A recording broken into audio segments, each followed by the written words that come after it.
increase in neural outgrowth in just 16 hours. So this is a direct effect on the neurons, changing their intrinsic capacity to grow in the presence of myelin-associated molecules. There's a little bit of lamin in these tissues as well to allow for some growth. So we're getting an inhibition, rather a desensitization of these neurons to myelin. We take the same neurons and put them on high levels of converted sort of proteoglycans, the cocktail of neurocan, revocan, and so forth. Once again, the neurons are inhibited. If you add decorin to the cultures, you get a robust increase in growth over 48 hours, 4.5-fold increase in neuron length. So in addition to suppressing scar formation, decorin has the ability to directly boost the ability of neurons to grow processes in the presence of myelin-associated inhibitors, or CSPGs.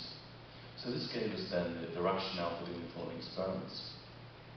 So we used in an adult rat model of spinal cord injury. We used the horizon impactor, made a unilateral lesion at the C4, C5 level.